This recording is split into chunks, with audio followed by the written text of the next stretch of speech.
ओंकार सतनाम करता पुरख निर्भय निर्वैर अकाल मूरत अजूनी सैभम गुर प्रसाद।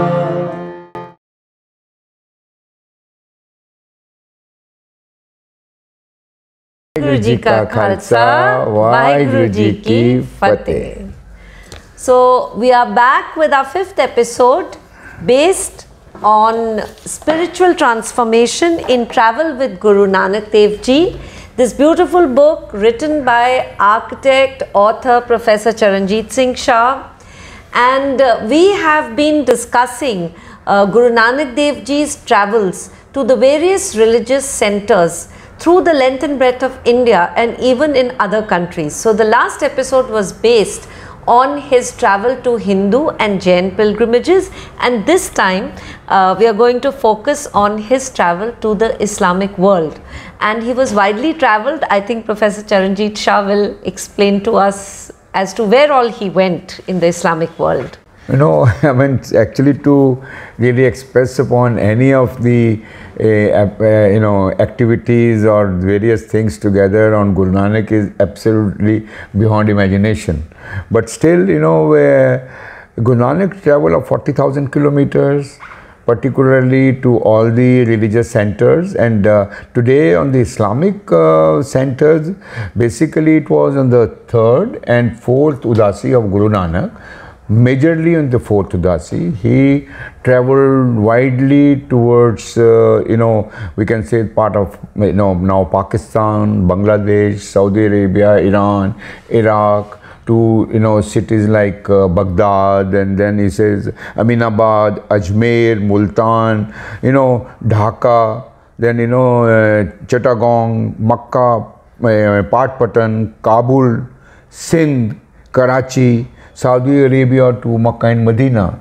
So all these places, Guru Nanak's touch was not that to practically criticize the religion.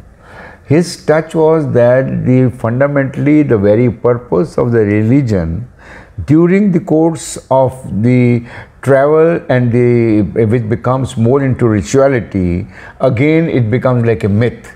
So we are away from the oneness. So he wanted to make people understand that the religion is for a purpose, for the place, and for practically defining the oneness of the God.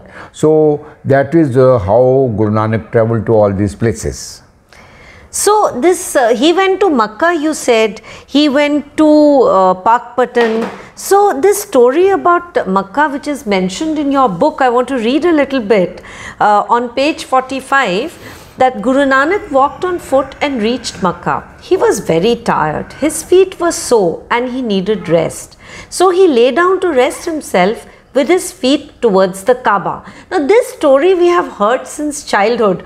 Could you please elaborate more on what he was trying to convey? What was the dialogue he had there? Basically, Guru Nanak just wanted people to have practically connect with the oneness and the cosmic energy, which is one God, ekamsikh. So he went there. He said, he was, as probably said that Jivan was the Qazi, and he said, oh Baba, you have put your foot towards the Makkah, the west, and then Guru Nanak said, okay, I am tired, you just move my foot towards where God is not there, Allah is not there. So he started moving his feet, and during that course he visualized that probably I am in a myth and God's presence is all over, on all the 4 sides, north, east, south, west. He is a universal energy. So he could see Makkah all over. So he said, oh, I am practically not that, I need to see that. So that is what Guru Nanak wanted to ensure, that how you relate your teachings with 24/7. Not that you are into a namaz, you are into a direction, or you are just going rituality into the direction. But the direction of the Almighty is the Naam, and the purest of pure. That's why Guru Nanak said, Allah, this is Kabir, you know, Allah pakam pak hai, shak kare je dusar hoye. No, Allah means definition of oneness. Allah, God, Vaheguru, Ram. Pakam pak means the purest of pure. He is the only one there. Pakam pak hai. I am a fool if I doubt that there is a second. When there is no second, then there is no north and east or south or west. So that is what Guru Nanak wanted to tell people about. You know, that's the story, or you can say the Sakhi, which is predominantly strong. Yes. And also this, you have explained, like for the first time I was also clear, these 5 prayers of Muslims on page 51, where Guru Nanak questions the 5 prayers 5 times a day and 5 names which are crucial to be a true Muslim. Guru says, my first namaz or prayer is to be truthful. Second is living honestly. Third is charity. Fourth is goodwill for all. And 5th is praise of the Lord. So, you know, when you read this, you wonder, who is a true Muslim? Who is a true Qazi?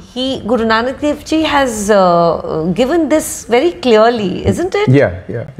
So I would rather put it like this, you know, when Guru Nanak's philosophy is that let us not limit our prayers to some times, or segmenting the prayers. These are morning prayers, the evening prayers. This, you know, it's like 24/7. He said the existence of God, that too the universal energy within his creation, needs to be seen through the same eyes 24/7.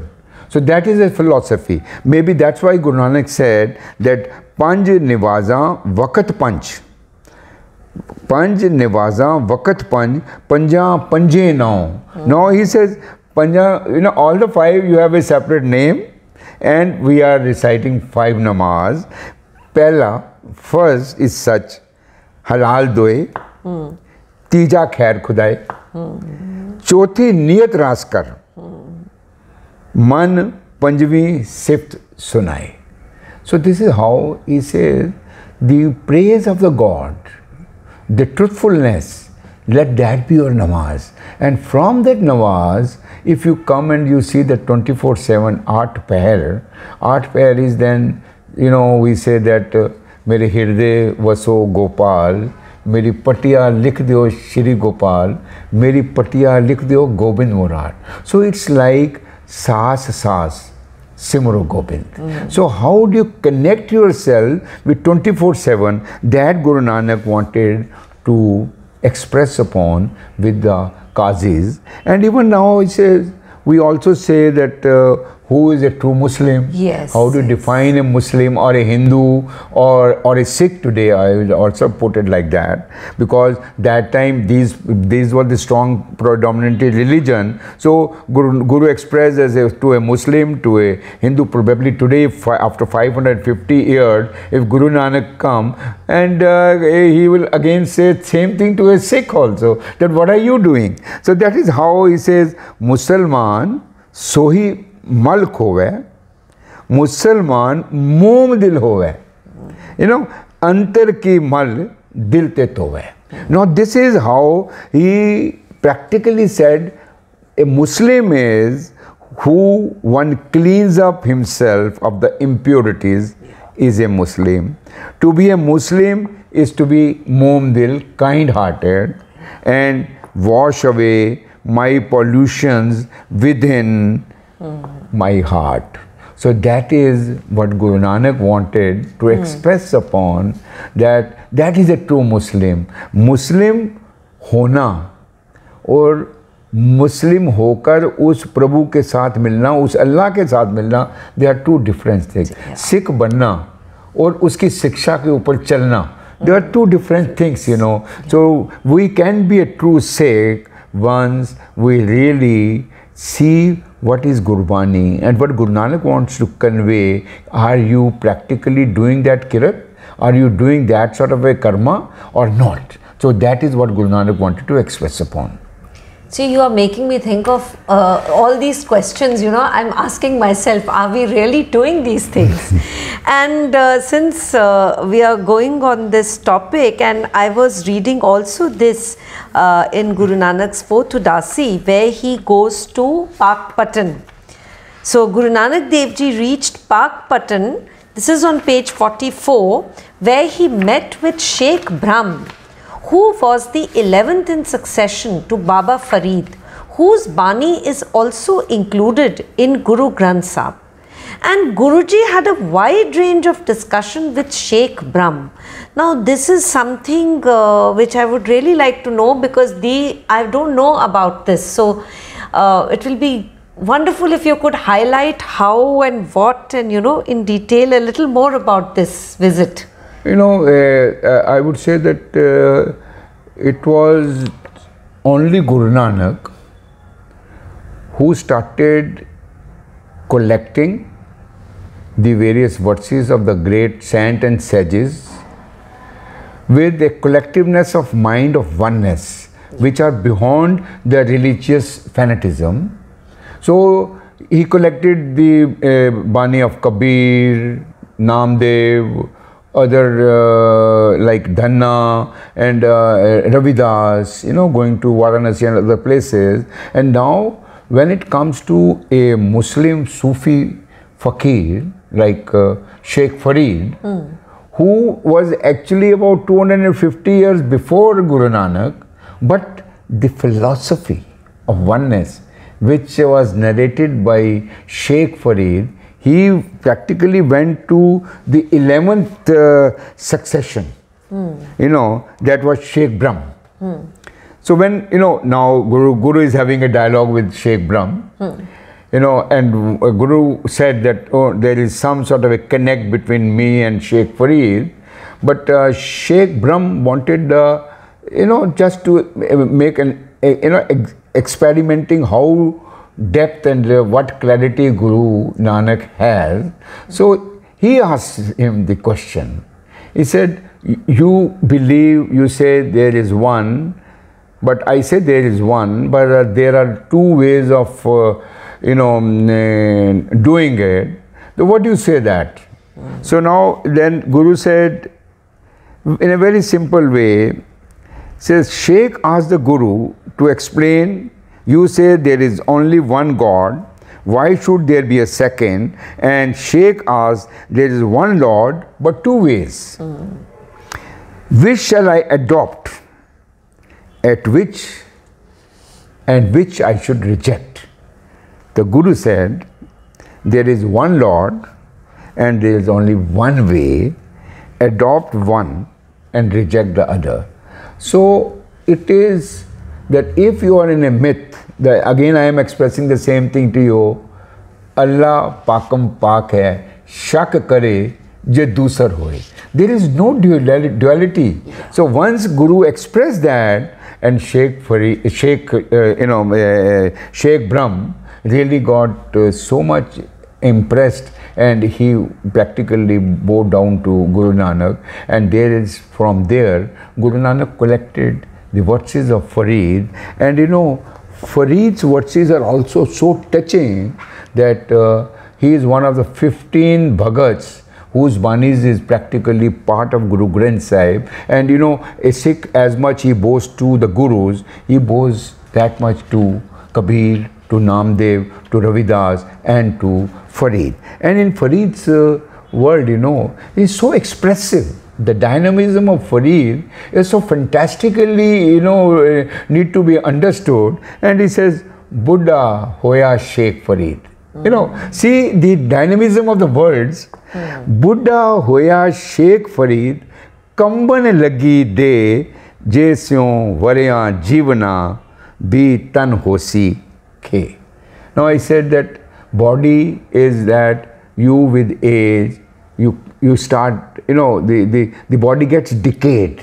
If you live 100 years, then also this body is going to be within the earth. Mati ka putla kaise nachat hai. We will go into, it's all, you know, again वहीं जाना है हमने.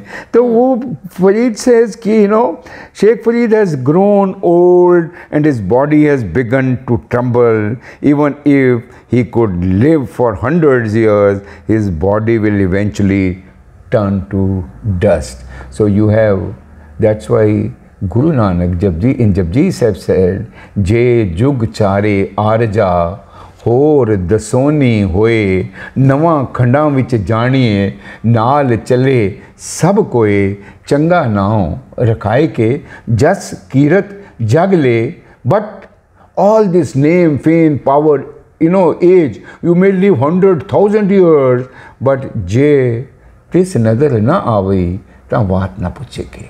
If you are not blessed, if you are not practically in tune with the Almighty God, you are nothing.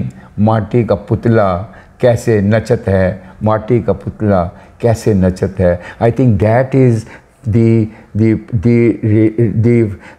very strong phenomena of Guru Nanak is कि you go inward, understand yourself, और जब तुझे अपने आप के साथ प्यार होगा ना, connect with your own self is connect with my Nanak.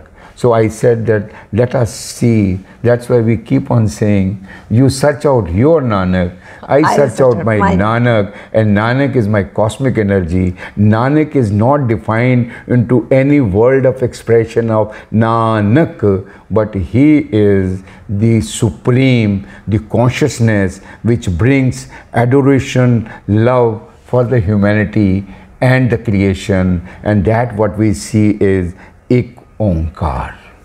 So beautiful, and this is the universal spirituality of Guru Nanak Dev Ji, and that is the reason we are doing this dialogue. I'm learning so much, and I hope that we will be able to convey, and this book has delved deeper into all these topics and a lot more. And today's dialogue will end here, and next time we will go to the Buddhist centers and try to understand how Guru Nanak Dev Ji has explained that how Buddhism went away and what are the things that happened, and he has seen this during his various travels to the Buddhist centers. So I'd say next time we will see how Buddha got enlightened, and after his enlightenment, what was Buddha and beyond, and how the same Buddha or Bodh Gaya, Gaya or Bodh Gaya or other places where again Guru Nanak went and saw the same myths and other things. That I think we will deliberate in the next class. So nice. Thank you very much. Vaheguru Ji ka Khalsa, Vaheguru Ji ki Fateh. Thank you.